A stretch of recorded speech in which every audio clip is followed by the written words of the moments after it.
자, 여기 학부모 세미나 제가 이제 굉장히 많이 하는 편인데요. 이렇게 제 시간에 거의 이렇게 참석을 하시는 어머님들이 이렇게 많으신 학원은 제가 별로 못 봤어요. 오늘 뭐 한가하셨나요? 다 바쁘셨나요? 네네. 아버님.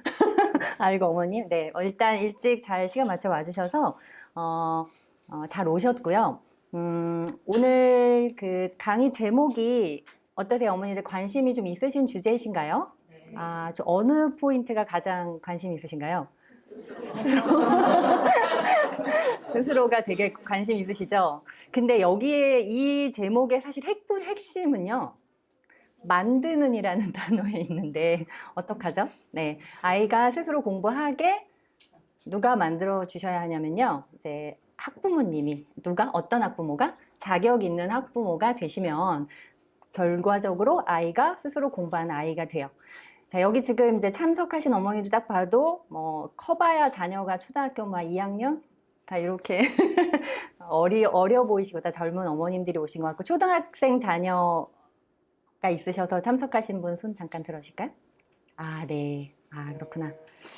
그리고 중학생 자녀가 있으신 분이 사실은 들으셔도 무방해요. 왜냐면 오늘은 제가 이제 자기주도 학습에 관련해서 제가 이제 한 20년 정도 이렇게 현장에 있다 보니까 엄청 많은 경험을 했는데요. 그 경험을 이렇게 짧은 한 70분 이렇게 남짓한 시간에 다 쏟아 드릴 수는 없어요. 그쵸? 네. 그래서 오늘은 뭐냐면 초등학부모의 자격, 그러니까 학부모의 자격에는 초등이 붙어 있지만 뭐 중학생 자녀를 두신 어머님이 보셔도 좋은 기본 중에 기본. 자, 일단 전제는 제가 자기주도학습 전문가라는 전제 하에 제가 오랜 시간 동안 현장에서 아이들이 공부하도록 공부를 이렇게 스스로 하게 만든 전문가로서 70분 시간만 유일하게 주어졌고 이 참석하신 학부모님들한테 내가 꼭 드리고 싶은 얘기를 하나 딱 정한 거잖아요.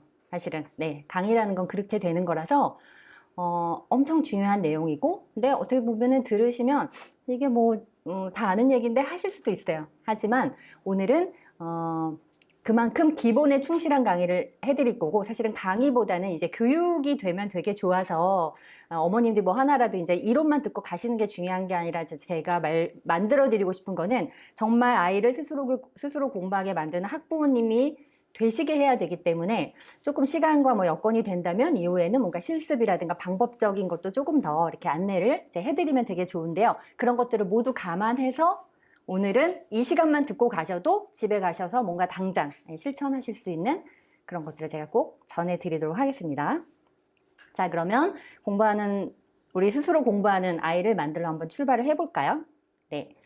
네. 이 사진 보고 오셨죠? 갑자기 빵 터지셨네. 사진과 실물, 이게 참, 어떤가요? 여기 뒤에 보시면 더 나와요. 뭐 이렇게 모습이 여러 가지예요. 저희 찍어주신 분이 어떻게 안티 같아요? 아니면 좋은 분일까요? 네. 자, 저는 이제 학부모 교육 전문가이기도 하고 자기주도 학습만 진짜 20년 정도를 했어요. 2005년도에 처음 서울의 이제 사당동이라는 곳에서 자기주도 학습관이라는 걸 열었어요. 2005년이 언젠지 지금 한 마이너스 한번 해보시면 지금도 사실은 자기주도 학습관이라는 학원 또는 이런 서비스가 그렇게 막 정착이 많이 되어 있지 않고요. 그만큼 자기주도 학습은 굉장히 어려운 일인 것 같아요. 그런데 그 어려운 일을 그 이른 시기에 시작을 해서 지금까지 거의 이제 한 가지 길을 걸어왔는데 그 과정에 정말 많은 걸 만들었고 많은 도전을 했습니다. 그리고 정말 제 늘 현장에 있었기 때문에 저는 단 한마디로 저를 소개하라면 어떤 아이도 제 앞에 데려오시면 공부하게 만들 수 있습니다. 라고 소개를 해요. 그럼 어머님들이 이제 끝나고 명함 좀 주세요. 막 이러실 텐데. 자, 준비해 드리겠습니다. 네. 그래서 제가 그 노하우를 이제 어머님들한테 저처럼 되실 수 있다는 걸 제가 자신있게 이제 말씀드리고 이 자리에 오시게 한 거예요. 자기주도 학습법을 학습법이라기보다는 자기주도 학습에 진심인 사람이고요. 지금은 뭐 회사를 경영도 하고 이제 책을 쓰기도 하고 유튜브 채널이 있어요. 채널도 있고 뭐 외부 강연도 많이 다니고요. 저는 이제 학부모 교육 TV라는 유튜브 채널도 운영을 하고 있는데 사실은 이게 시작한 지가 제가 얼마 안 됐어요. 워낙 이제 하는 일이 너무 많다 보니까 유튜브가 대세이고 흐름이긴 하지만 내가 과연 그것까지 할 수 있을까? 시간이 될까? 이제 해서 좀 많이 망설였다가 제가 이제 더 이상 이거를 미루면 안 되겠다고 결심을 하게 된 거는 제가 20여 년 좀 못 되는 시간 동안 자기주도 학습을 이제 이 교육 현장에 좀 뿌리 내리려고 참 많이 고군분투를 했는데 여전히 너무 안 바뀌었어요. 그리고 오히려 제가 생각할 때는 역주행하는 것 같아요. 아이들이 더 공부를 안 해요. 그리고 습관도 너무 안 만들어지고 있고 진짜 뭔가가 잘못되어 간다는 생각을 떨쳐버릴 수가 없어요. 그래서 요즘에 저희가 요번에 이제 코로나로 그 기억나시죠? 뉴스 그 작년 1월 대통령님 신년 기자회견 때 나중에 한번 찾아보시면요. 기자들이 이렇게 묻습니다. 아이들 학력 격차가 이렇게 심해졌는데 어떻게 이거를 해결할 것이냐, 이 학력 격차를 어떻게 해소할 것이냐 답변을 해달라. 막 이런 게 대통령 신년 기자회견에 기자가 한 질문이었어요. 근데 어머님, 학력 격차는 코로나로 인해서 이제 드러난 거죠. 네? 그죠? 예, 코로나 때문에 생긴 게 아니에요. 코로나로 인해서 드러난 거예요. 왜 드러났죠? 이제 아이들이 어머님들이 아이를 학교 보내고 이제 학원 보내놓으시고 그렇게 해서 뭔가 공부를 열심히 하고 있고 잘할 거라고만 생각을 하셨는데 막상 집에 계속 하루 종일 있다 보니까 아이가 혼자 1시간도 30분도 뭔가 계획적으로 학습하는 것이 어렵다는 걸 눈으로 보셨잖아요. 사실은 이건 코로나로 드러난 것이지 아주 오랜 시간 동안 쌓여있던 문제인 거지 결코 지금 생긴 문제가 아니에요. 그래서 저는 이 자기주도, 그러니까 학습 능력 격차를 해소하는 그 일과 그것을 하기 위해서 오랜 시간 동안 현장에서 물론 아이들이 직접 관리도 했지만 제가 이제 지금부터 유튜브를 시작한 결정적인 이유는 바로 누구 때문이냐면 이제 어머님들 때문이에요. 선생님들은 이미 잘하고 계시는구나. 학원 선생님, 학교 선생님들은 가르치시는 일에 최고의 전문가이고 해마다 더 그 능력은 더 발달하시고 발전하시는데 자, 우리 아이가 공부하는 힘이나 그 습관, 그런 방법을 알려주거나 훈련시켜야 하는 주체를 사실은 가정에 계신 어머님들이 여야 하는데 이것을 그러면 어떻게 좀 더 빨리 실현하지? 라는 것이고 제가 아무리 열심히 해도 제가 만날 수 있는 아이의 숫자가 한정적이잖아요. 그런 아이들을 이제 많이 변화시켜서 자기주도 학습으로 만들었지만 만약에 어머님들이 이걸 배우셔서 좀 초등학교 때 이렇게 도와주시면 진짜 아이 인생도 바뀌고 나라도 바뀌고 가정도 평화롭고 너무 좋겠다. 그리고 특히 누가 들어야 돼요? 네, 초등학교 학부모님들이 이제 들으셔야 돼요. 그래서 이제 오늘 그런 얘기를 풀어드릴 거고 유튜브도 열심히 하고 있으니까 앞으로 이제 컨텐츠 꾸준히 열심히 올릴 테니까 가끔 이제 오셔서 구독과 좋아요 눌러주시고요. 자, 본론으로 들어가 볼게요. 어머님, 오늘은 강의라기보다는 제가 아까 말씀드렸죠. 이제 교육이라고 생각하시고 우리 한번 교육은 뭐예요? 배워서 이제 익혀가시는 거예요. 이 자리에서 그냥 뭐 설명회라는 그래서 용어보다는요, 세미나보다도 학부모의 교육, 전문가 만드신 학부모가 학습 매니저가 되는 사실은 교육이라고 좀 생각을 해주세요. 저도 1시간 남짓한 시간 동안에 꼭 어머님들에게 그런 자격을 요만큼이라도 가져가실 수 있게 한번 노력을 해볼게요. 자, 그러면 제가 처음 말씀드린 것처럼 20년 제 노하우와 경험을 그리고 제 모든 그 진심을 걸고 학부모 자격을 아이가 스스로 공부하는 아이를 만들기 위한 그런 자격 있는 학부모님을 만드는 원칙을 저보고 얘기하라고 하면 저는 딱 이 6가지로 정리를 할 수 있겠더라고요. 이게 제가 했던 수많은 시행착오를 거쳐서 어머님들에게 엑기스만 말씀드리는 원칙이에요. 자, 그러면 아이들이 이제 앞으로 공부를 이제 훈련시키실 때도 필요하지만 이 제목과 이 목차는 엄청 중요하거든요. 그럼 오늘 이 1시간 동안에 우리가 해야 되는 학습 목표가 뭐죠? 네, 이 원칙을 이제 어느 정도 많이 이해하고 가시면 되고요. 뭐 약간 이 중에서 제가 쉽고 아주 구체적인 방법들을 이제 하나씩 넣어놨으니까 각각의 그 질문에 대한 답을 좀 찾아가신다는 마음으로 이제 한번 예습을 한번 해볼까요? 자, 어머님들이 지금 수업 시간이니까 자, 반드시 알아야 되는 원칙 6가지가 있어요. 첫째, 공부는 누가 하는 거다? 자, 아이가 하는 거다. 이게 뭐예요? 제1원칙이에요. 오, 뭐 너무 당연한 얘기 같지만 왜 이런 칙일까? 하고 물음표를 한번 달아보세요. 두 번째, 반드시 뭐 해야 되죠? 네, 아이가 배우고 익히는 것을 다 이것까지가 다 눈으로 보고 어머님이 확인을 하셔야지만 돼요. 아이들을 앞으로 지금 이제 초등학교인 아이를 어디까지 데리고 등산을 하시는 거죠? 예를 들면 산 정상을 우리가 대입까지만 볼게요. 네, 일단 초, 중, 고라는 과정 그 전체를 우리가 가실 거고 어머님은 이제 아이 손을 잡고 여정을 떠나실 건데요. 여행을 가는데 목적지가 없어요. 어머니, 그 아이를 무작정 데리고 나섰어요. 그럼 어떻게 돼요? 상상해 보세요. 일단 애를 데리고 나왔어요. 길을 떠났는데 어디를 갈지를 정하지 않았어요. 그럼 한 발이라도 가실 수 있어요? 못 가거나 일단 근데 무작정 떠났어요. 그럼 어디로 가고 있는지 모르니까 매일매일이 어떨까요? 매 순간 매 발걸음이 그냥 불안하고 그때그때 막 급급해요. 자, 이게 이제 어머님들이 지금 처한 현실일 수도 있는데 이런 이제 교육을 듣고 나시면 아, 내가 정확하게 적어도 나 제주도 갈 거야. 나 부산 갈 거야. 나 어디 갈 거야 라는 이제 목적지를 딱 찍으실 수 있게 되고요. 적어도 내가 가는 길의 방법은 한 가지만 있지는 않겠죠? 하지만 여러 가지 방법이 있더라 하더라도 난 일단 이 방법으로 가봐야 될 것 같고 가겠다라는 이제 그런 것도 눈에 보이실 거고요. 내가 우리 아이를 데리고 지금 어디로 가고 있는지를 알고 모르고는 네, 천지차이예요. 과정에 필요한 것들이 있을 수 있어요. 다 모르셔도 괜찮아요. 근데 전체적인 그걸 이해하고 계시면요. 가다가 필요한 것들이 생겼을 때 옆에 가서 이제 도움을 청해도 되고요.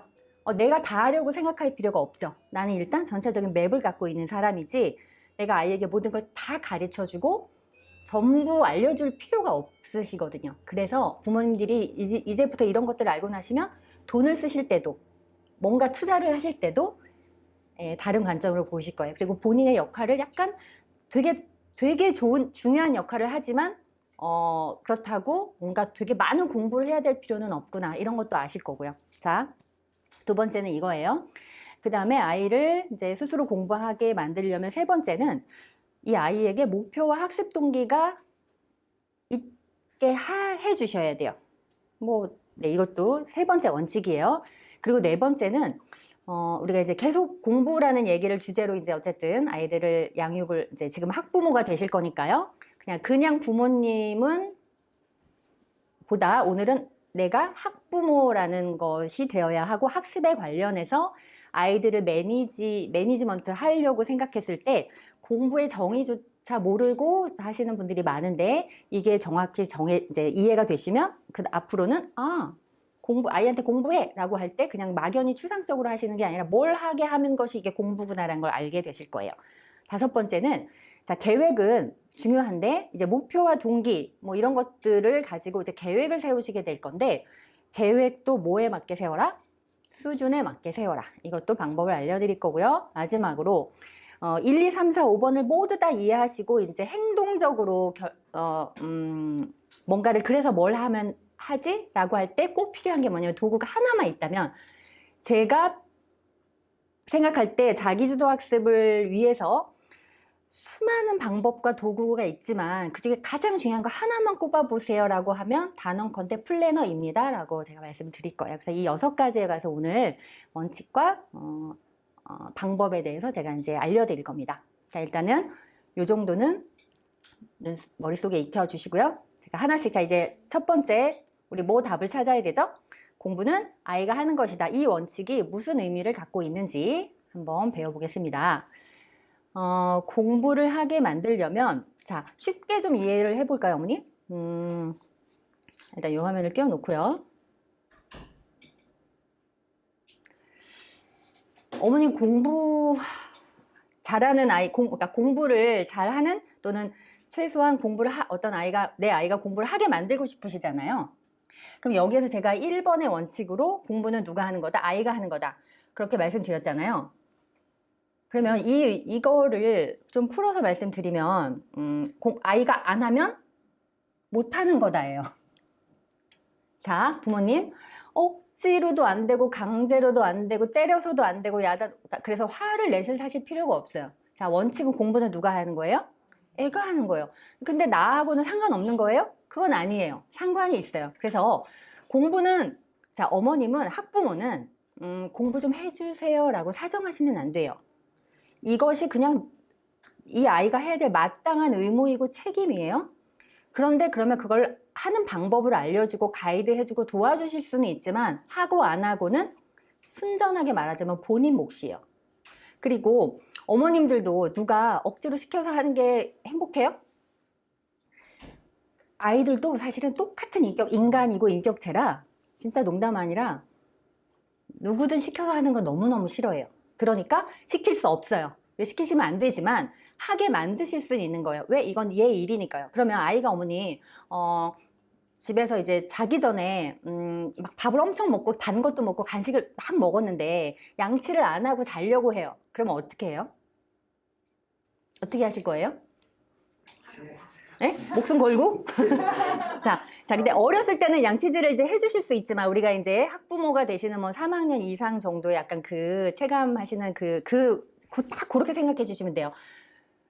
얘가 이 양치를 안 하고 자면 어떻게 될지 알잖아요. 이건 원칙이잖아요. 거의 모든 가정의 원칙이죠. 밖에 나갔다 오면 손 씻어. 자, 뭐 자기 전에 양치를 해야 돼. 안 하면 싸워요? 썩죠. 근데도 걔가 안 해요. 그럼 어떻게 하실 수 있어요?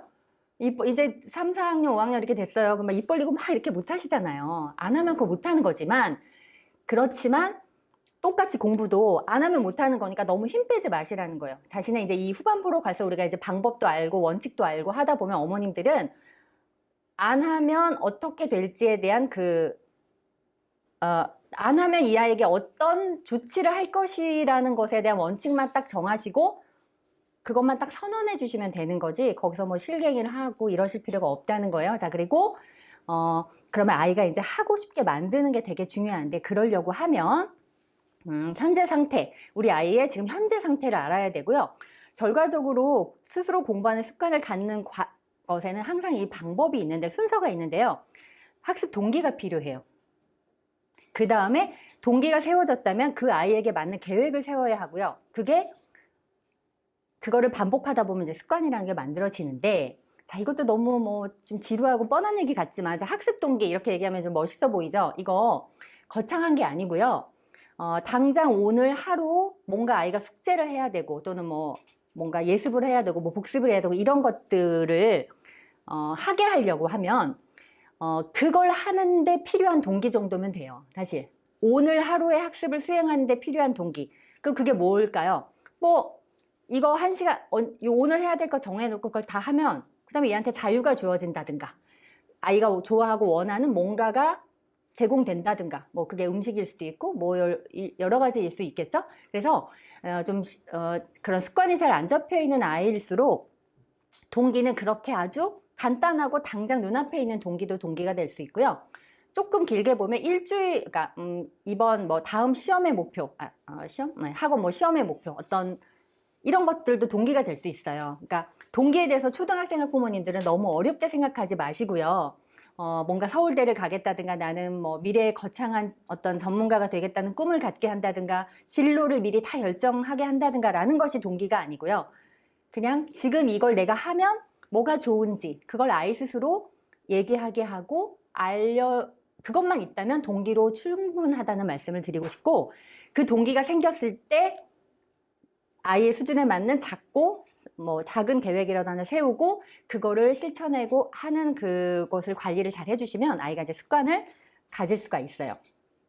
자, 그렇게 하는 원칙을 위해서 제가 이제 오랜 시간 동안 학생들을 이제 관리하다 보니까 똑같은 아이가 없어요, 사실. 똑같은 아이가 4학년이어도 똑같은 4학년이 없고요. 뭐 90점을 받는 아이, 똑같은 90점이어도 정말 이 아이가 똑같이 90점이 없어요. 어디를 잘해서 90점인 아이가 있고 어디를 못해서 90점인 아이도 있고, 점수가 같고 뭐 어떤 게 같아도 아이들은 사실은 제가 볼 때는 다 달라요. 이 다른데 어머님들이 이제 내 아이니까 다 안다고 생각하실 수도 있지만 이제 학습적으로 봤을 때 좀 도움이 되셔야 되는 게 뭐냐면 방금 전에 이제 내 아이가 지금 현재 어떤 상태인지를 우리가 정확히 아는 게 이게 출발이고 중요하다고 얘기했잖아요. 그럼 아는 방법에서 하나 기준을 말씀을 드릴 건데요.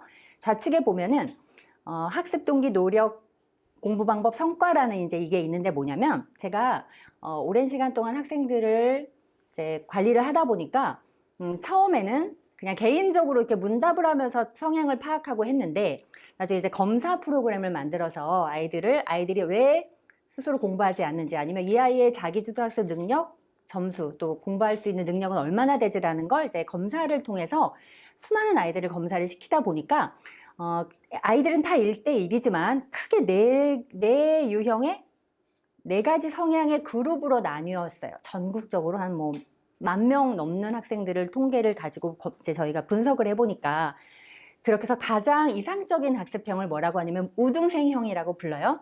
자, 그럼 어머님, 이 우등생형은 자기주도 학습자라는 말인데 이들의 특징이 있어요. 이들의 특징 첫 번째는 공부하는 동기, 이유가 분명해요. 초등학생이어도 마찬가지입니다. 그게 나 그냥 뭐 나중에 뭐가 될 거야 라는 거창한 동기가 아니라고 말씀드렸죠. 근데 얘네들은 공부를 지금 잘 하고 싶은 이유가 있어요. 두 번째는 동기가 있다 보니까 시간 투자를 해서 노력을 해요. 엉덩이를 붙이고 안 씁니다. 그런데 결과가 잘 나와요. 얘 엉덩이 붙이고 앉아있고 시간 투자를 한 만큼 이 아이들은 점수로 어떤 실력으로 자기 이런 것들이 이제 성과가 나오는 거예요. 그러면 왜 그런가 봤더니 저희가 이제 공부 기술 중에 공부 기술이 여러 가지가 있는데 8대 학습 기술이라는 것을 얼마나 보유하고 있는지 이런 검사를 통해서 분석을 해보니 우리가 흔히 말하는 우등생형이라고 하는 아이들은 거의 8대 학습 기술 중에 최소한 6가지 정도를 갖고 있었어요. 8가지 학습 기술이 근데 신기한 게 뭐냐면 아무도 가르쳐주지 않았을 텐데 이 우등생들은 어떻게 이 공부법을 알고 있을까라는 게 참 신기했죠. 뭐 교과서 읽기 기술, 노트 기술, 시험 기술, 뭐 학습 동기 설정 기술 등등등 하는 그 기술들을 우등생은 갖고 있었습니다. 자, 그러면 두 번째 가장 등급으로 따지면 한 2, 3등급 정도에 해당하는 학습자들을 노력형 학습자라고 불러요. 이 친구들은요 공부의 동기가 거의 이 우등생형이랑 맞먹게 출중하게 있어요. 잘하고 싶고 잘해야 하고 왜 해야 되는지 알아요. 그리고 시간 투자도 또 못지않게 합니다. 그런데 마지막에 성과 부분에서 뭐예요? 세모가 나와 있죠. 그래서 어머님들이 흔히 많이 저희 이제 센터에 데리고 오셔서 진짜 열심히 노력하는데 얘가 생각보다 이제 최고 어디까지를 잘 못 가는 거예요. 그런 것들을 안타까워해서 왜 그런가 하고 분석을 해보면 공부 방법이 굉장히 부족해요. 학습 기술이 거의 없고요. 한두 개 정도 잘하면 가지고 있어요. 이 한 끗 차이를 저 공부 방법 학습 기술이 만들어주는 거예요. 그 다음에 불완전 학습형이라고 있어요. 학습의 동기가 세모와 X예요. 어머니 고개 절레절레. 여기서 이 친구들이 갖는 동기는 뭐냐면 잘하면 좋죠 뭐. 잘하면 좋다는 건 제가 알아요. 이 정도예요. 근데 내 걸로 만들어지지는 않았어요. 그러니까 동기가 없는 아이는 스스로 공부할 수가 없어요. 예. 그러면 이제 그렇기 때문에 이 아이들은 노력, 시간 투자도 잘 안 해요. 그냥 학원은 열심히 다녀요. 왔다 갔다 해요. 그런데 공부 방법도 모르고 성과가 잘 안 납니다. 마지막으로 이제 예상하시듯이 올 X. 갑자기 어머님 머리를 하지 마시고요. 그런데 이 3만형 학습자들은 저희가 이제 부르는 이름이 있어요. 기도가 필요한 학생들. 도와주세요. 해야지 되는데 정말 이제 제가 옛날에 울산에 어떤 학교를 갔더니 저기 요런 교실에 저기 뒤에 아이 한 3명이 저 벽 뒤에 앉아가지고요. 제가 강의를 하러 왔는데 저 뒤에 바닥에 앉아서 저를 이렇게 보고 있는 거예요. 제가 봤을 때는 3만형 같아요. 그리고 뭐 이제 말씀하실 것만 해보세요만 거의 이런 느낌? 그런데 이런 아이들이 또 성격이 되게 좋아요. 친구들도 많고요. 그래서 이제 사실 학원에 이렇게 한 3번째, 4번째 그룹의 친구들이 오면 원장님들이 좀 긴장하셔야 되는 게 이 친구들이 이제 성격이 너무 좋다 보니까 나갈 때 애들도 막 우르르 데리고 나가고 그럴 수도 있지만 제가 이제 이 말씀을 드리는 이유는 우리 어머님들의 아이는 그럼 어디 있어요? 어디 있을까요? 정확하게 이게 이제 이렇게 요약을 해놔서 그렇지 이거를 이제 알아내는 과정은 조금 여러 가지가 있습니다. 그래서 저희가 갖고 있는 검사도 종류가 한 뭐 열 몇 개 돼요. 그런 것들을 이제 다각도를 해봤을 때 이렇게 이제 결과적으로 나올 수 있는데, 그러면 우리가 자기주도 학습이 가능한 스스로 공부하는 아이를 만들려면 모델은 누구예요? 예, 얘죠. 그러면 아까도 말씀드렸듯이 우리 아이가 일단 학습의 동기가 있어야 하고 시간 투자를 해야 하고 공부 방법을 가지고 공부를 하도록 이제 도와주셔야 되고, 이거를 이제 알아내는 방법을 자, 우리 어머님, 우리가 아이가 자신 있게 우등생형이다. 제 눈을 피하지 마시고 있어요? 있으시죠? 사실. 근데 자, 있을 것 같아요. 그래서 다 여기 어머님들이 이렇게 훌륭한 분들이신데 아이들이 여기에 없을 리가 없어요. 그런데 또 하나, 초등학생이 이런 성향인 것 같다라고 하시는 것은 절대 안심하시면 안 돼요. 아셨죠, 어머니? 그래서 이제 이후부터 정할 그 원칙과 그 기술이나 이런 것들이 다 이 아이에게 갖춰져 있는지를 보고 또 보셔야, 그렇게 해서 올려주시고 중학교로 보내셔야 비로소 이런 아이다라고 이제 인정할 수가 있는 거예요. 초등은 이제 머리만 좀 좋아도 아시죠? 좀 왠지 우리 아이가 우등생 같고 그럴 텐데 이제 앞으로 그렇게 짐작하지 마시고요. 눈으로 확인하고 내가 귀로 듣고 측정이 가능해야 이 아이가 우등생형이다라고 이제 정하시면 되는 거예요. 그리고 제가 이제 이 말미에 이제 선물로 어머님들이 신청을 하시면 이렇게 어떤 아이인지를 정확하게 요 그룹에 어디에 속하는지, 또 이것도 우등생형이나 노력형형도 점수대가 좀 있어요. 우등생에 가까운 노력형이냐, 뭐 불완전 학습형에 가까운 노력형이냐, 뭐 이런 식으로 레인지가 다 틀리기 때문에 정확하게 내 아이 위치를 파악하실 수 있게끔 제가 이제 가지고 있는 검사를 어머님들이 신청을 하시면 제가 무료로 이렇게 검사하실 거죠, 원장님? 네. 해주시고 상담도 받으실 수 있게 이렇게 도와드릴 거니까요. 네, 그걸 일단 아는 것이 지피지자 백전백승하기 위해서 일단 중요하다. 그래서 우리 이제 추측으로 하는 거는 없다. 모델은 우등생형 학습자를 위주로 나는 이 아이를 양육하고 이제 리드해서 갈 것이다. 이걸 명심해 주시고요. 자, 여기에서 또 학습자 4대 영역. 그러면 어머니, 학교나 이제 공부를 아이가 스스로 하게 만들 거고, 집 공부를 위주로 이제 제가 말씀을 드리는 거예요. 학교나 학원 다니는 거는 그건 당연한 거고요. 아이가 혼자 공부하는 그거를 말씀드릴 건데, 아이들이 하는 이제 당당함이 있잖아요. 나 시간이 없다. 나 그리고 학교다 하고 갔다 왔으면 나 공부 다 했다. 이렇게 약간 자신하는 그런 부분이 있을 때 어머님들 어떻게 하세요? 지시죠? 예, 아이가 진짜 학원 몇 개 이렇게 쭉 돌다 오면 걔한테 뭘 더 하라고 하면 내가 막 죄 짓는 것 같고 이렇지 않으신가요? 그죠? 충분히. 그런데 우리 이제 뒤에 배우겠지만 그게 공부의 전체가 아니에요. 그리고 안타깝게도 학원에서 해주는 역할이 있지만 아이가 해야 되는 자기 역할은 또 따로 있는데, 그걸 하지 못하겠다고 변명을 할 때, 자, 이게 4대 영역이라는 걸 우리 어머님들은 잘 알고 계시면 돼요. 파란색에 있는 학교나 학원은 당연히 배우는 것을, 또 아이들 입장에서 학을 위해서 필요한 곳이고요. 그럼 노란색이 있는 거는 뭐에서 필요할까요? 네, 습을 위해서 필요해요. 이후에 완전 학습한다고 하는 학과 습에 우리 학습자라고 표현하잖아요. 학습자의 정의는 학과 습, 배우고 익히고를 다 하는 것이 학습이고요.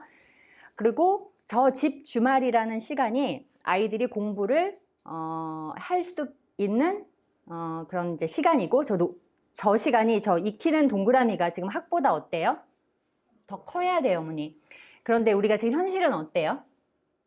점 정도는 찍힐까요? 또는 바퀴가 균형이 안 맞아서 자전거가 바퀴가 하나는 크고 하나는 작아요. 그럼 어떻게 될까요?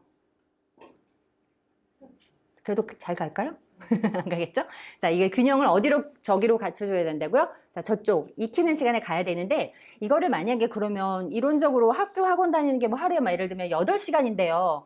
익히는 걸 얼마나 더 늘려야 된다는 말씀이세요? 그게 아니라 1시간, 그러니까 1교시 한 4, 50분의 수업에서 핵심이라고 하는 게 한 10분 정도, 15분 정도의 범위를 넘지 않아요. 그러면 익히는 건 사실 1대 3 정도의 비율, 45분 정도가 적절한데요. 그래서 1시간, 그러니까 전체 시간으로 계산하지 마시고 어떤 주요 과목 위주로 익히는 그 훈련을 할 때는 하는 것이 중요하고, 익히는 것이 반드시 합산한 시간은 저기가 훨씬 커야 된다는 거, 이 바퀴가 크게 만들어 주셔야 된다는 걸 기억을 해주시고, 집과 주말과 저기에 빠졌는데 뭐 예를 들면 공휴일이라는 것까지 하고 방학까지 더하면 1년에 얼마 정도 시간이 나오냐면요. 170일 정도의 시간이 나와요. 방학, 주말, 공휴일. 뭐니 170일이면 365일 중에 꽤 큰 이렇게 뭐 많은 시간이잖아요. 그 중에 어떤 시간에 아이가 그러면 뭐 맨날 공부만 하라는 거냐 그거 아니고 제가 이제 지금 앞에 갖고 계신 그 주간 시간표를 이따가 통해서 앞으로 그런 거를 이제 많이 복사를 해 두셨다가 주기적으로 아이하고 이제 사용을 하시면 좋은데 그 방법도 알려드릴 거예요. 일단 지금 강의장이 좀 더우세요? 그렇진 않으세요? 네. 식사들은 다 하고 오셨나요? 네. 밥 먹고 오시니까 엄청 졸리시죠? 아니요, 그러니까. 자, 뭔가 이렇게 주스도 좀 드시고, 네, 잠깐 기지개도 펴시고 편안하게 해주시면 될 것 같아요. 자, 어머니 학습자의 사례 영역이 있어요. 아이하고 나중에 이제 이걸 아이한테 얘기를 하시라는 건 아니지만 머릿속에 내가 집에서 뭔가 아이를 공부하게 할 수 있는 시간의 확보가 좀 필요하겠구나. 그리고 생각해보면 없는 게 아니구나. 자, 이런 것들 이제 기억을 해주시고요. 자, 그래서 첫 번째는 뭐였죠? 아이는 공부는 누가 한다? 아이가 하는 것이다. 안 하면 어쩔 수 없다. 좀 배짱 있게 얘기하셔야 되고, 그 대신에 하게 만드는 방법을 이제부터 배울 거다. 두 번째, 반드시 배우고 익혀야 돼요. 자, 우리는 성적 향상을 이제 아이가 사실은 학원을 다니고 학교를 다니고 공부를 했다면 성적이 나와야 되잖아요. 그런데 어머니 제가 이제 초, 중, 고, 재수생까지 이런 자기주도 학습관을 다 했어요. 제일 안타까운 건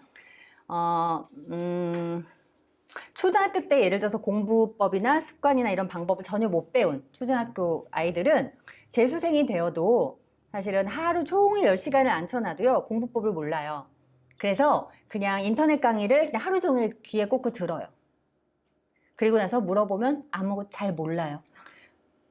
네, 그런데 정말 열심히 해요. 근데 방법을 모르기 때문에 하나도 이게 학습이 되지 않는 거예요. 자, 그러면 왜 그런 일이 있을까? 이 당연한 원리를 아무도 그 아이들한테는 가르쳐 주지 않았거나 훈련시켜 주지 않아서 그러는데요. 성적이 오르려면 학과습이 이렇게 교집합이 되는 부분이 있어요.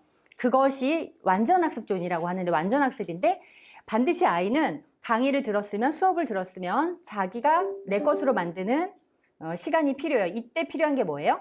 예습 복습이라는 거고 자, 집이라는 공간에서는 학교나 학원에 가면 아이들이 웬만큼 다 잘 아까 말씀드린 그 여러 성향에도 불구하고 학교나 학원은 대부분 잘 다니죠.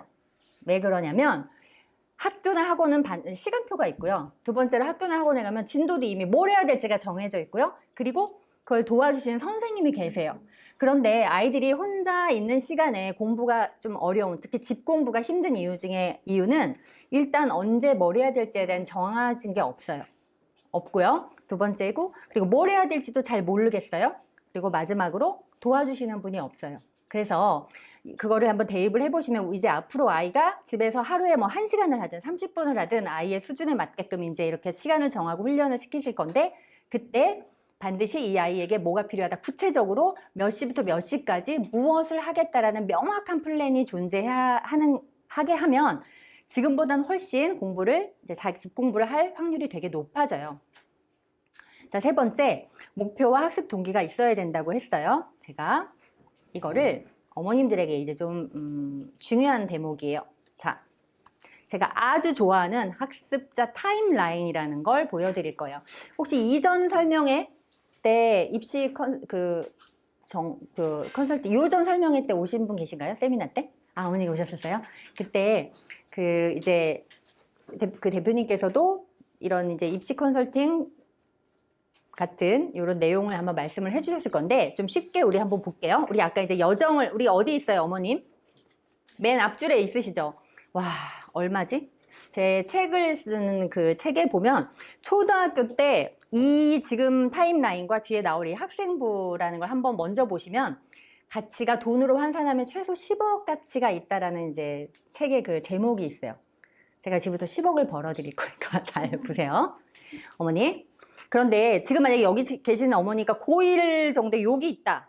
그랬으면은 왜 그러냐면 어머니 뭘 보실 거냐면요. 고1 3월에 있는 이 동그라미 있죠?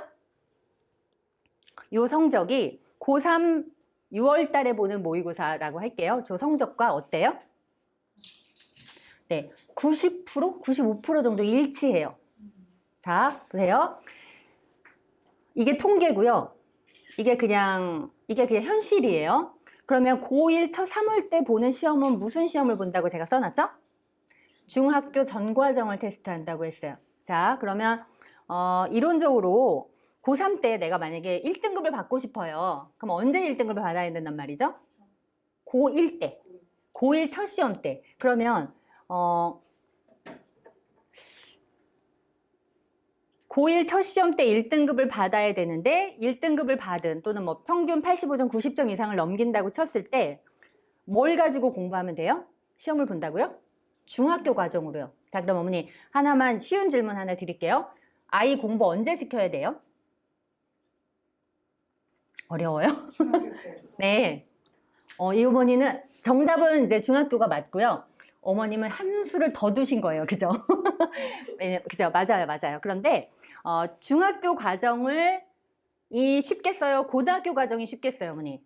아이가 배우는 게 어려우세요? 자신 있게. 뭐가 쉬워요? 이 내용상. 과목 수도 어디가 많아요? 과목 수도 고등학교가 많겠죠? 네, 깊이도 고등학교가 더 깊겠죠? 자, 그런데 어머니 제가 지금 엄청난 힌트를 드렸잖아요. 와, 아직 근데 아이가 중학생이 됐나요? 어떻게 하실 거예요? 그러면 어머님들이 인생 목표는 뭐예요? 뭐가 돼야 돼요? 고1 첫 시험 때 어떤 점수를 받게 할 거냐가 이제 어머님의 인생 지상 과제가 되시면 되는 거예요.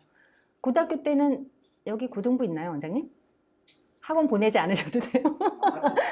하실 거예요? 죄송해요. 자, 그러니까 어떤 이제 고등학교에 들어가서 쓸 돈, 시간, 노력을 다 거기다 쓰지 마시고요. 이제 중학교 때의 요령껏 얘기하자면 중학교 때 과정에 대한 전과정에 대해서 아이가 좀 이렇게 준비가 딱 되어 있고 고1 첫 시험을 한번 스타트를 딱 끊어주면 어머님 아이는 일단 100m 아니야 마라톤 그 스타트 라인에서 출발선이 다른 아이하고 달라져요. 이제 1등급이 우리가 만약에 수능을 한 해에 뭐 40만 명이 본다. 1등급이 몇 프로죠? 4%잖아요. 일단 최소한 저 1등급 때 우리 아이를 그 4% 안에다가 놓고 출발한다 이렇게 생각하시면 돼요. 그럼 어머니 고1 3월 때 보는 시험 성적이 고3의 성적하고 몇 % 일치한다고요? 90%. 그러면 끝난 거죠. 자, 그러면 중학교 전 과정을 이제 핵심적으로 가장 중요할 거예요. 그런데 이제 아까 어머님이 얘기해 주신 것처럼 중학교 때 공부를 갑자기 또 하게 하려면 잘 못하죠. 그래서 초등학교 때 뭘 해주시면 좋아요? 네, 학습 습관이 일단 무조건 잡혀 있어야 되고요. 이때 좀 달릴 때 필요한 기본적인 기초 체력이나 능력, 기술 등을 초등학교 때 무조건 이제 만들어 주시면 내용은 컨텐츠는 중학교 걸로 채울 거고요. 습관과 태도와 방법은 초등학교 때 이제 조금 아직까지는 이제 내가 하라고 하는 걸 아이가 따라주는 그때를 놓치지 마시고 초등학교 때 이제 목표를 세우셔야 돼요. 그래서 이 모든 지금부터 배울 우리가 이제 어머님들이 아까 이제 아이를 목적지를 설정해 놓고 그 여정을 끌고 가실 때 이 한 줄을 이제 머릿속에 크게 보고 가셔야 되고요. 아, 공부는 중학교 때 하는 거구나. 오케이. 그런데 중학교 때가 또 근데 공부를 가장 시키기가 힘든 때예요. 왜 그래요? 사춘기, 중2병, 뭐 심지어 요즘 이제 자유학기제 뭐 이래가지고 막 1학년 때 시험도 안 본다 그러고 난리예요. 자, 그리고 이제 초등학교 때보다 중학교 때 가면 애들이 몸도 커지고 이제 뭐 힘도 세지고 뭐 친구 관계도 좋아지고 뭐 그런데 어머님들이 만약에 그러니까 지식이 없으셔요. 그럼 아이가 아직까진 괜찮겠지 하는 마음으로 보통 중학교 때 많이 놀게 하세요. 그리고 이제 아이가 막 반항하고 막 이렇게 하면 또 그걸 감당을 못 하세요. 그러니까 이 중요하고 귀중한 시기를 대부분 놓치는 거죠. 그런데 실제로 뭐 의대 준비를 한다든가 이렇게 상위권 대학을 목표로 하는 친구들은 사실은 어머님들, 그런 학생들은 대부분 다 저 때 공부해요.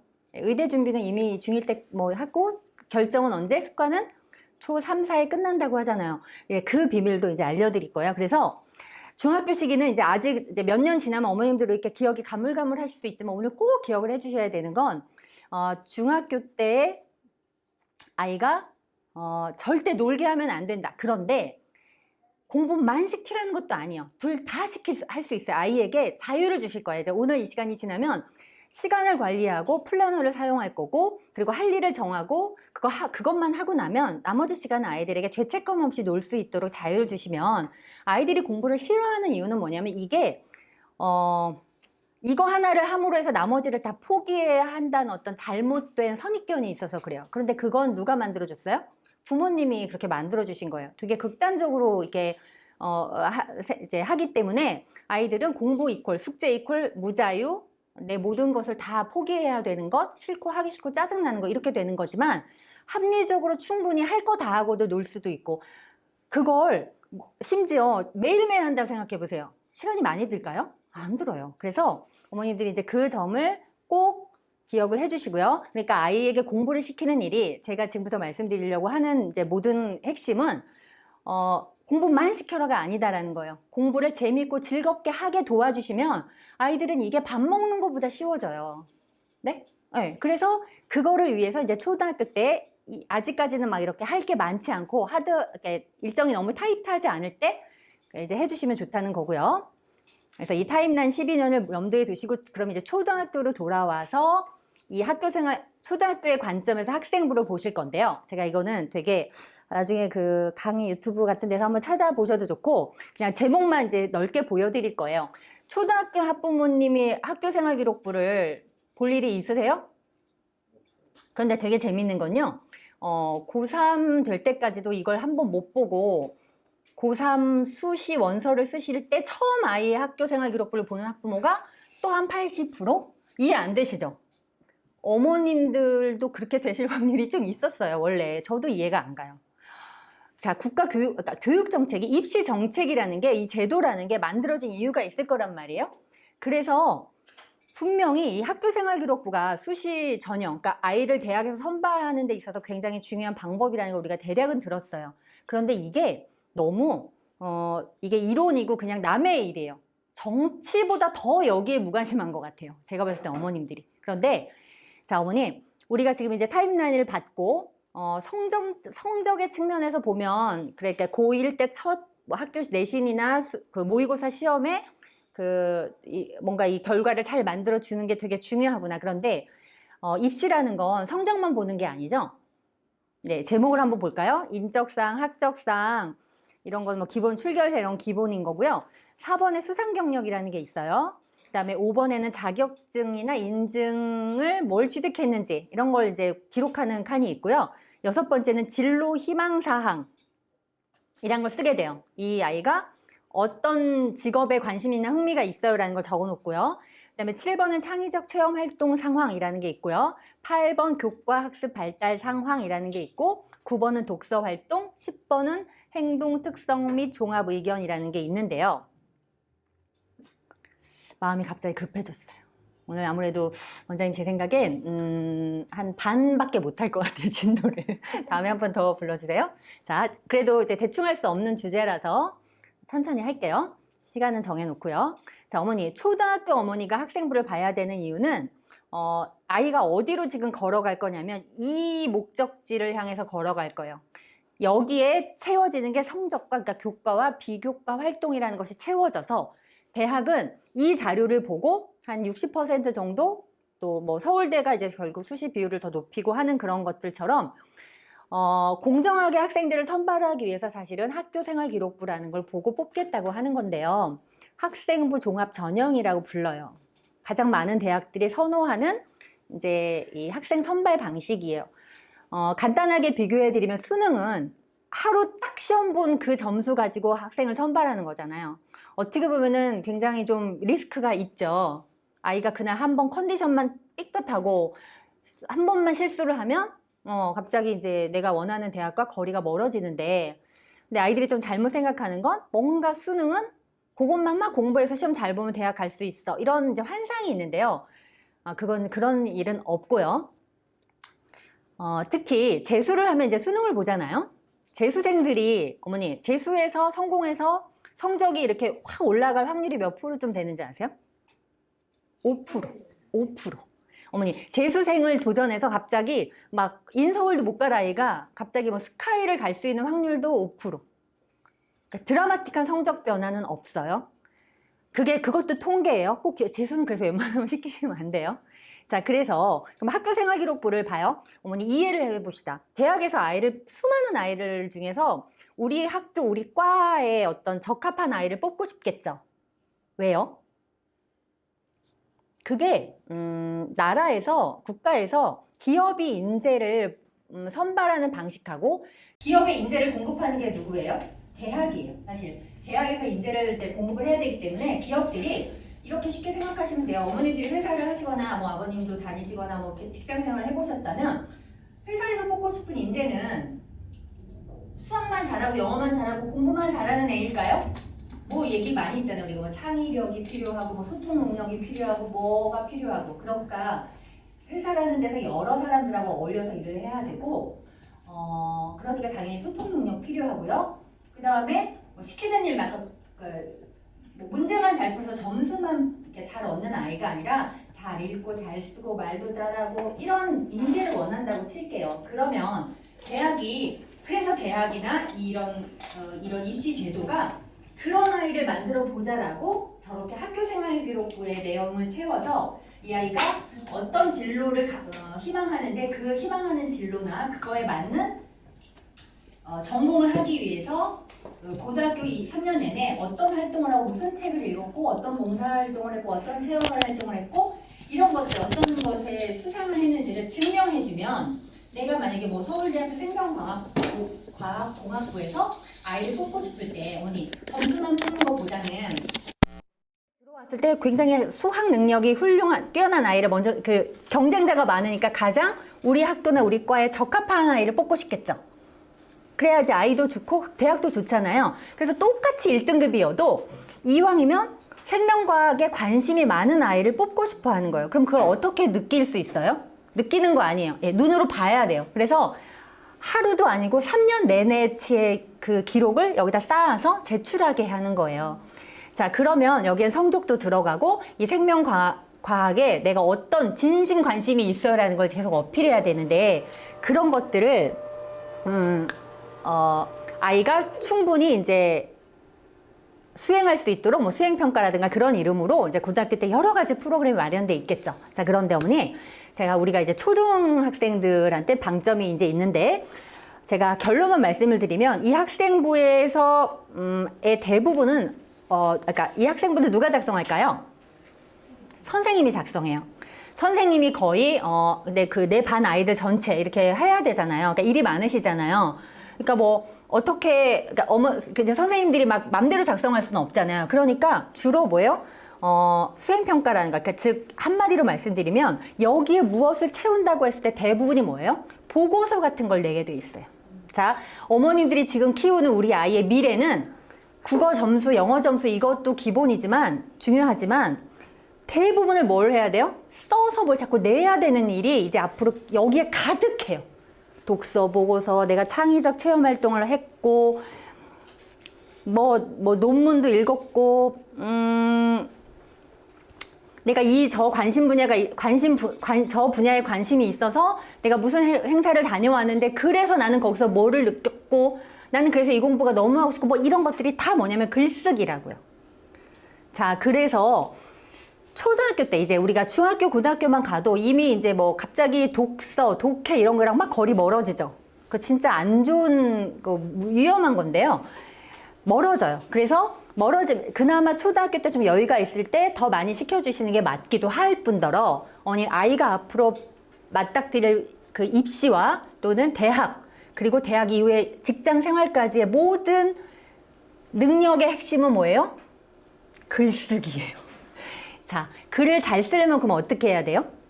많이 읽어야 돼요.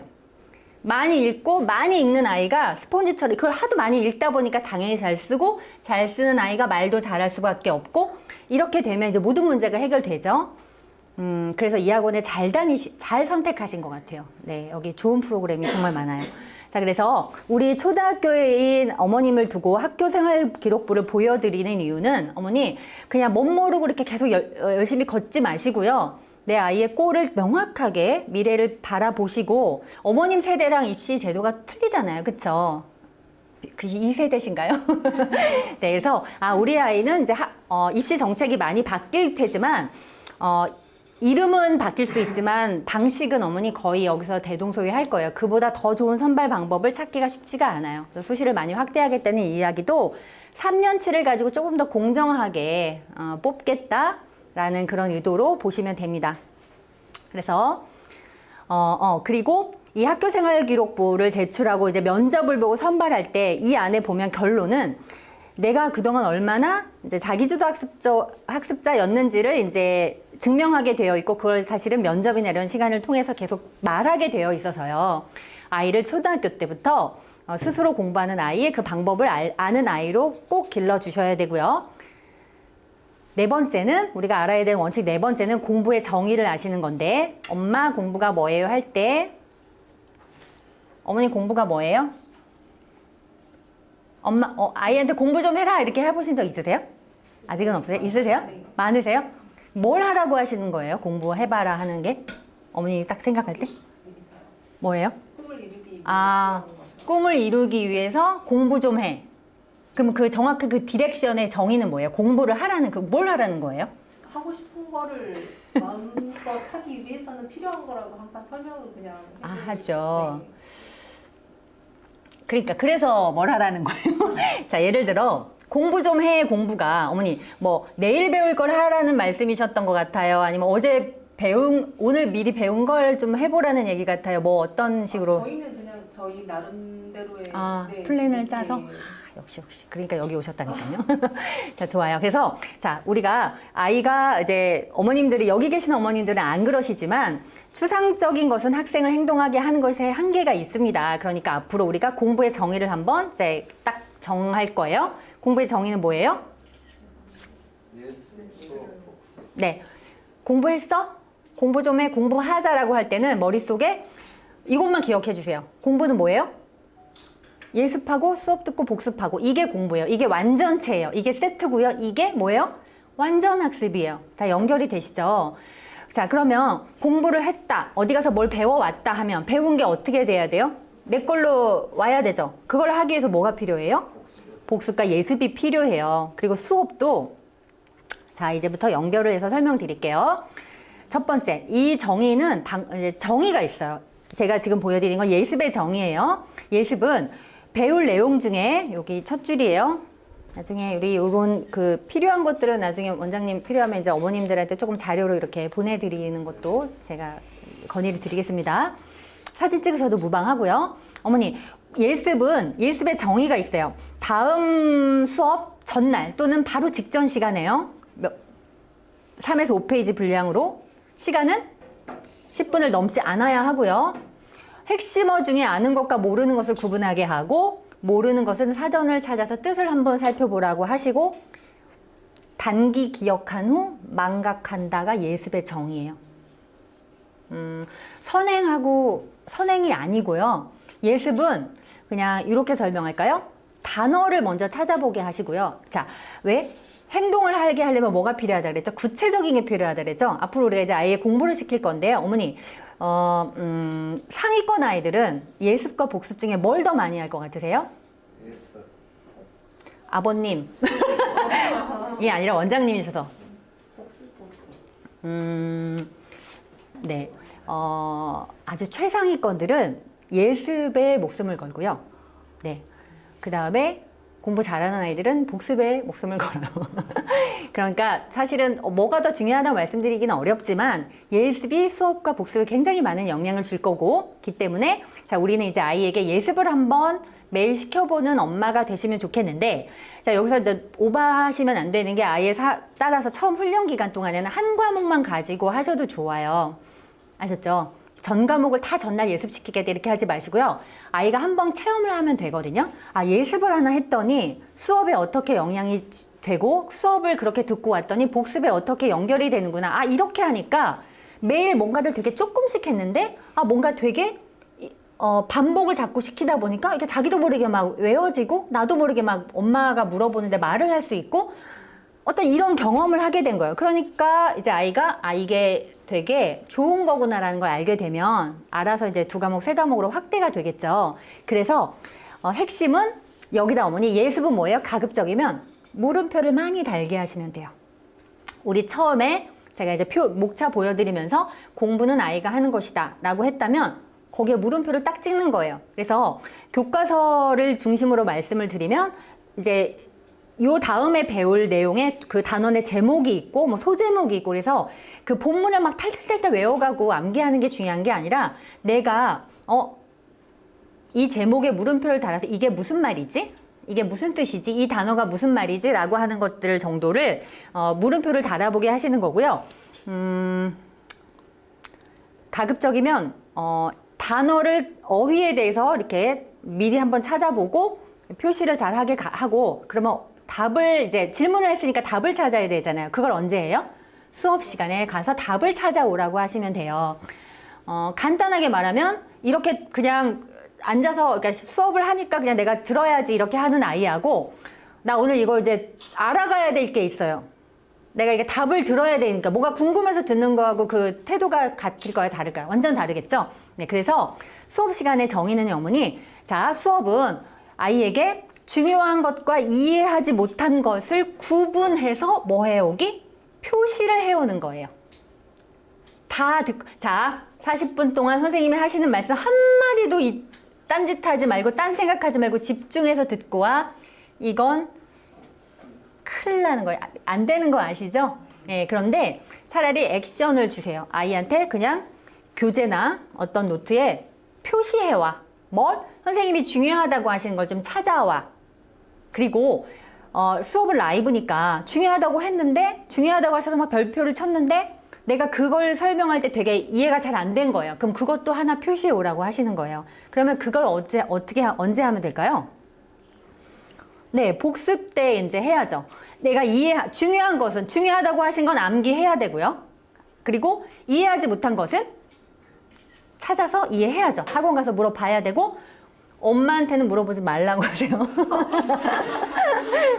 엄마는 그런 거 하는 사람 아니야. 딱 자신 있게 당당하게 아셨죠? 네, 그렇게 그런 거는 엄마가 그거 물어보라고 선생님 너 학원 보내주는 거야. 그렇게 자신 있게 말씀하신 말이에요. 엄마는 그것도 몰라 이런 거에 지시면 안 돼요. 엄마는 지금 전체적인 어떤 경영자예요. 매니지먼트 소속사의 대표님 같은. 그래서 소속사 대표님이 뭐 다 노래 가르치고 춤 가르치나요? 다 여기 전문가들이 하지? 어머님들은 그런 분들이란 말이에요. 그래서 아이에게 대신에 이제 이거는 알고 계시는 건 중요하죠. 자, 복습은 뭐라고요? 중요한 것은 암기하고 이해를 못한 건 이해를 해야 돼요. 그게 복습의 정의고요. 이거를 이제 위에서 뭐 오해 누적 암기법이라든가 복습은 언제 하는 게 좋을까요? 그날. 네. 자, 예습 복습은 그날이에요. 뭘 위주로? 주요 과목만 위주로 시키세요. 초등학생이니까. 그리고 요것도 제 이제 있나? 네, 아마 강의에 올려져 있을 수도 있는데, 그러니까 이렇게 예습 수업 복습을 시키는 방법은 교과서 한 과목만 정하라고 말씀드렸죠. 한 과목만 정해서 한번 아이한테 이제 해보시는데 복습은요, 어머니. 오늘 한번 하고 안 보면 이틀만 지나면 몇 프로 날아갈까요? 응? 조금 더 쓰세요. 네네네. 80% 정도? 한 5일 지나면. 네, 네. 자, 쓰십니다. 에빙하우스 망각의 곡선. 어머님들도 이제 공부 좀 하셔야 되겠죠. 집에 가셔서 에빙하우스의 망각 곡선이 뭐지? 하는 걸 네이버에 치면 수수료 복적 나오거든요. 구글에. 자, 이걸 한번 찾아서 오해 누적, 그래서 그 에빙하우스의 망각의 곡선이라는 이론 때문에 반대로 오해 누적 뭐 암기법 이런 게 나와서요. 한 달 안에 총 5번을 어떤 일정 기간 안에 반복시켜주면 장기 기억, 완전 학습 된다는 이제 이게 학습법이 있어요. 그러면 뭐 오늘 보고 내일 보고 7일 후에 보고 뭐 하고 이제 간격이 있을 거란 말이에요. 그거를 어머님들이 공부해서 찾아내셔서 어디에 쓸 거예요? 나중에 플래너에 쓰실 거예요. 그래서 자, 한 과목만 가지고 해주시고 만약에 역량이 되는 아이면 적어도 국영수 3과목 정도 해주셔도 좋고요. 전 과목을 다 하도 좋아요. 그러니까 매일 하면 어머니 쌓이지 않아서 시간이 많이 걸리지 않아요. 그죠? 그리고 혹시 이제 초등학교 저학년 너무 한 3학년 이하다.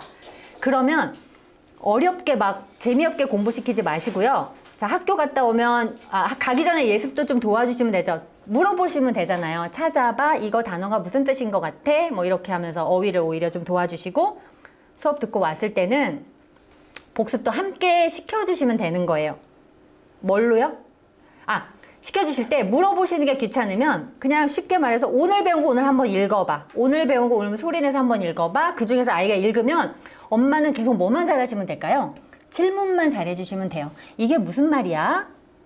암기가 무슨 말이야? 이해가 무슨 뜻이야? 학습이 무슨 뜻이야? 핵심어가 무슨 말이야? 라는 식으로 계속 질문을 해주세요. 질문 당하지 마시고. 네, 질문하시고 아이가 잘 몰라요. 그럼 어떻게 하면 돼요? 사전 내지는 뭔가 어떤 약속된 단어를 찾으시고 반드시 백과사전이나 국어사전이나 그런 사전을 계속 자꾸 보는 습관을 들여주시고요. 어휘는 이제 강의에 있지만 어머니 이 어휘를 모호하게 대충 알고 넘어가는 아이들이 정말 많아요. 우리가 참 안다고 착각하는 그런 것 중에서 제가 이제 학원에 아이들 만나서 그런 걸 물어보면요. 예를 들어서 아이가 소수라는 거를 초등학생이 이제 있다고 지켜 4학년이야. 소수를 막 열심히 문제를 풀고 있는 아이한테 한번 물어보시는 거예요. 소수가 무슨 뜻이야? 라고 하면 그다음부터 난리가 납니다. 네, 그거를 짧고 간결하게 정의를 정확하게 설명하는 아이가 뭐예요? 우등생이겠죠. 근데 그 정의를 애는 어떻게 그럼 정확하게 알아요? 사전적 정의로 외우게 해주시고요.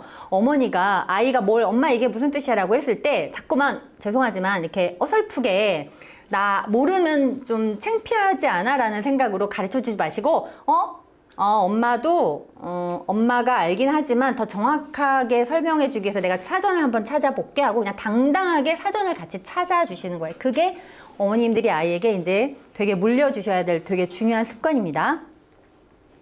네, 10분 안에 마칠 거예요.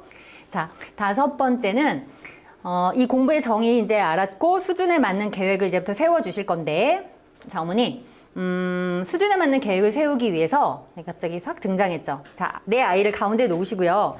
이 아이의 생활 패턴이나 이 아이를 둘러싼 여러 가지를 한번 이제 우리가 상상을 해보실까요? 어머니, 아이는 학교를 다니죠.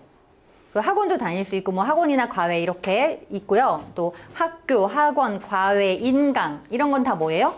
배우는 도구들이에요. 방법론적인 거예요. 근데 학교는 뭐 기본적으로 듣는 거지만 내 아이가 학원이 필요한 과목도 있겠고 예를 들어 앞으로 뭐 과외가 필요한 과목도 있겠고 인터넷 강의 같은 걸로 뭐 EBS 같은 걸로 해결이 되는 과목도 있을 거예요. 그러면 아까 제가 이제 소속사 사장님이라는 언급을 살짝 했는데 매니지먼트를 하는 분은 이 아이의 전체적인 이 스케줄이나 어떤 필요한 요소들을 이렇게 구상을 해보시고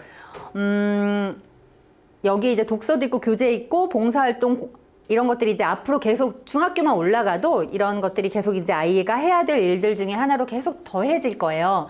점점 정신이 없어지실 거예요. 그럴 때 이제 제가 쉽게 정리하는 방법을 알려드릴 건데요. 일단은 지금 갖고 계신 제가 나눠드린 이제 종이 플래너 우리 한번 꺼내볼까요? 네.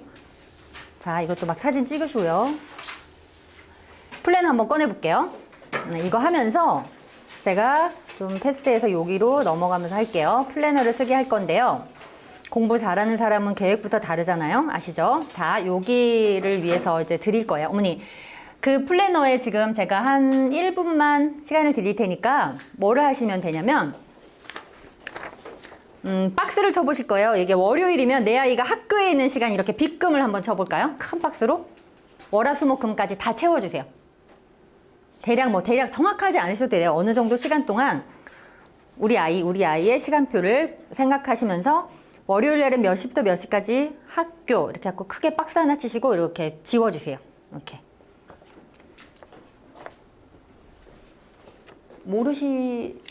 모르셔도, 그러니까 정확히 모르셔도 되지만 이렇게 빗금을 쳐볼게요. 자, 이런 식으로 쳐보세요. 그리고 학교를 쭉 먼저 다 금요일까지 세팅이 될까요? 네. 금요일까지. 네. 네, 이렇게 박스로 크게 하셔도 돼요. 이렇게. 다 어쨌든 세워 놓으시고요. 그 다음에 가급적이면, 네. 아이고.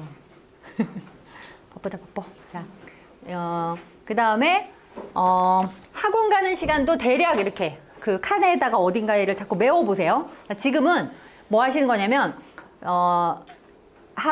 고정 학습 시간을 우리가 한번 아이의 학습 시간을 이제 넣어보는 거예요. 이게 플래너 작성하는 요령이신데요. 이제 월요일부터 금요일까지만 할게요. 월요일, 금요일까지 대략의 학교라고 해놓으시고 학원 가는 시간도 한번 지어볼게요. 나중에 집에 가셔서 이제 다시 깨끗한 종이로 하실 수 있으니까 지금은 그래도 네.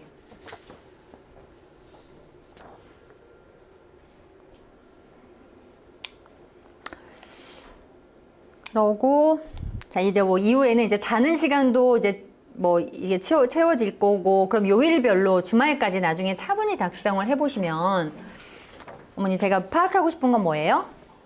네, 가용 학습 시간을 찾아내기 위해서예요. 자, 아까 우리 아이는 해야 될 여러 가지 일들을 이제 가지고 있지만 현실적인 것도 무시할 수 없는 건 시간은 유한하잖아요. 한정되어 있고요. 그러면 하루라는 거를 기준으로 그날 해야 될 어떤 일을 시키고 싶으실 때 아까도 말씀드렸듯이 아이에게 아이가 도대체 시간이 얼마나 있는지를 일단 한번 확인을 해보시는 게 되게 중요해요. 그래서 학교와 학원과 기타, 즉 내가 조절할 수 없고 이 아이한테 말하자면 쉽게 말하면 고정적으로 딱 투자해야 되는 어떤 시간들을 먼저 치시고요. 그 다음에 생활 시간이라고 하는 거예요. 먹고 자고 뭐 씻고 하는 그런 생활에 꼭 필요한 시간들이 있죠. 그런 시간들, 자 고정 시간 체크, 그 다음에 생활 시간 체크, 그 다음에 뭘 해주시면 자유 시간을 먼저 또 주어보세요. 아니면 자유 시간하고 학습 시간을 동시에 이제 좀 협상을 할 건데. 그럼 어머니 초등학생의 경우에는 사실은 자유시간을 하루에 뭐 예를 들면 아이가 맘 놓고 뭔가 휴대폰 게임 뭐 이런 걸 할 수 있는 1시간을 내가 허용하겠다는 원칙이 있으시다면 그 1시간을 미리 한번 빗금으로 먼저 투자를 해버리세요.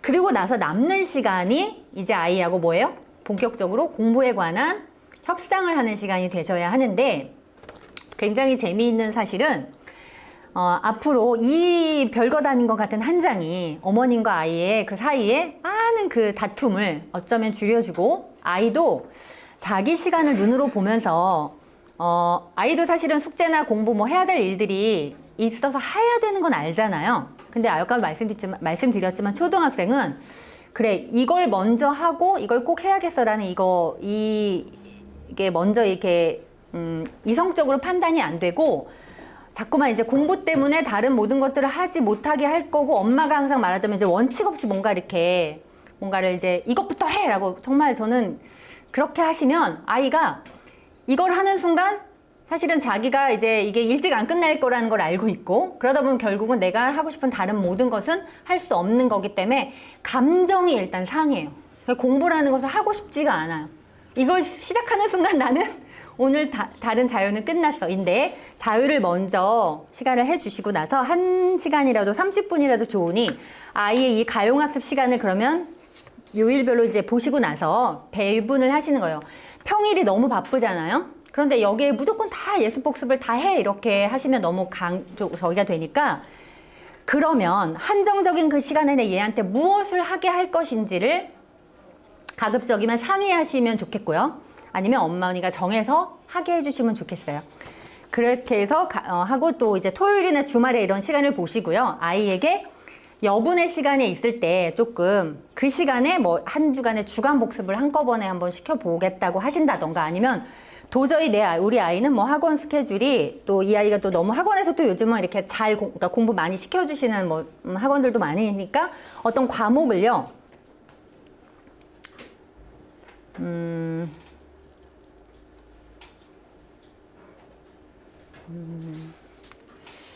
이렇게 할까요? 과목을 그러니까 이제 여기 어머니 보면 앞으로 가시면 집에 가셔서 깨끗한 걸로 나중에 쓰실 때는요. 정확하게 요 학교 수업에 무슨 과목인지를 쓰셔야 돼요. 그래서 복습의 원칙은 당일 배운 교과에 대한 학습이잖아요. 그러면 아까도 그랬죠. 우왕좌왕 할 필요가 없는 게 오늘 복습할 과목은 뭔지 이미 학교 시간표 기준으로 정해진 거잖아요. 그걸 언제 할 건지만 정하시면 되고요. 너무 시간이 안 나면 세 과목 가지고 다 하겠다라는 욕심을 버리시고 딱 한 과목만 무조건 예습 복습을 시키겠어라고 기준을 정해주시고 몇 시에 할 건지 딱 정해주시고 그리고 복습을 하는 방법도 딱 구체적이어야 하고요. 이렇게 해주시고요. 만약에 예습 복습은 물러설 수 없어요. 만약에 하루에 비는 가용학습 시간에 딱 한 가지만 시켜야 한다면 예습 복습 네. 이를 좀 배워주시고 어머니 아이하고요. 이 시간표는 어떻게 하면 좋으냐면 같이 하세요. 왜요? 왜? 시간이 안 나요? 빨리 갈 거예요? 자, 이제 5분 남았어요. 자, 마무리할게요. 자, 5분 다 끝났어요. 자, 어머니 그래서 제가 마지막 선물로 아까 말씀드린 그 검사를 좀 하게끔 도와드리고 신청서를 빨리 좀 나눠주시겠어요? 제가 아까 준비해온? 네네. 그래서 만약에 지금 좀 바쁘시면 가지고 가셔서 작성해서 사진 찍어서 원장님한테 휴대폰으로 보내주셔도 좋겠고요. 자, 어머니 기본학습 검사라고 해서 5가지 뭐 학습 집중력 검사, 학습 스타일 검사, 학습 효율성 검사 그 다음에 뭐 학습 동성 검사, 환경 검사, 인적성 지능 검사, 학생부 종합 전형 검사 이런 것들을 할 건데 이걸 한꺼번에 다 시키진 않을 거고 우선 어머님들이 아이에게 검사를 시키고 싶으셔서 신청을 하시면 아이들을 이제 원장님이 한 다음 주쯤 이렇게 집에서 검사하실 수 있게 만들거나 아니면 우리 학원에 와서 집에서 검사시키시는 것도 힘들 수가 있어서 아마 원장님하고 좀 통화를 해보시면 그 안내문이 나갈 거예요. 그러면 어머니 일단 무조건 우리 아이 진단을 검사를 해서 결과지를 받아보시고 상담도 한번 받아보시고 그걸 어머님이 집에서 이제 가지고 아이 이제 매니지먼트를 하실 때 반드시 활용을 해주시면 좋을 것 같아요. 그래서 신청하시는 분들에게는 해드리겠습니다. 검사는 다음 주 정도에 아마 하실 수 있게 하고 결과 상담은 추석 전후로 진행할게요. 오늘 너무 정신없게 만들었는데 얼른 그럼 가시고요. 수고 많으셨습니다. 먼저 가실 분들은 빨리 가시고요. 안녕히 가세요. 어디 같이 운동 가세요? 이제 제가 정신 하나 없네. 네네네. 자, 일단 1시간 딱 10분 했네요. 그죠? 자, 그분 끝나고 궁금하신 거 있으면 질문을 받겠고요. 공식적으로 말씀드리는 거는 여기까지 마치겠습니다. 나중에 필요한 자료가 있으시면 요청을 해주시면 보내드리도록 할게요. 감사합니다.